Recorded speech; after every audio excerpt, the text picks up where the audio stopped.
सॼी सिंध अंदरि malaria dinghy मच्छर तबाही मचाए छॾी।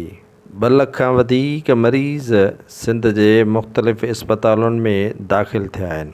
वधि खां वधि मरीज़ मीरपुर डिवीज़न, बदीन ऐं जेकबाबाद में दाख़िल कया विया आहिनि।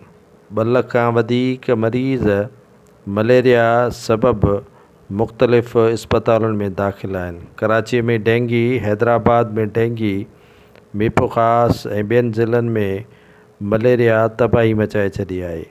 सिंध जे इस्पतालुनि में दवाउनि जी अणाहठ मौजूदु आहे ऐं वज़ीर सिहत सिंध डॉक्टर अज़रा फज़ल पेचुओ सिर्फ़ हिकु इस्पताल यानी गम्स जो विज़िट करे पंहिंजे जान आजी करण बाद ॿीहर कराची रवानी थी वई।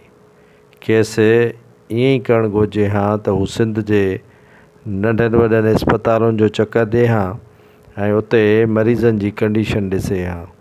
2 लख कोई मामूली मरीज़ न आहिनि जिन खे सिंध जे मुख़्तलिफ़ इस्पतालुनि में दाख़िल कयो वियो आहे या मरीज़ पंहिंजे घरनि जे अंदरि मौजूदु आहिनि, पर कंहिं टके जी परवाह सिंध जे वज़ीर सिहत तोड़े सेक्रेटरी सिहत खे नाहे।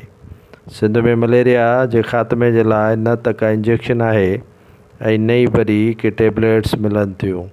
प्राइवेट स्टोरनि तां सरकारी दवाऊं मौजूदु हुजण करे ग़रीब माण्हू उतां ख़रीद करण ते मजबूर आहिनि। मलेरिया एतिरी त तबाही मचाए छॾी आहे जो मच्छरदानियूं बि सियासी माण्हुनि खे मिलियूं पर उन्हनि बि खपाए उन मां क़ीमत ठाहे वरिती। आम माण्हूअ जी पहुच ताईं न दवाऊं आहिनि ऐं न ई वरी मच्छरदानियूं मौजूदु आहिनि। बरसातुनि, सैलाब ऐं ॿियनि तबाहियुनि खां पोइ सॼी सिंध जे अंदरि मलेरिया तबाही मचाए छॾी आहे।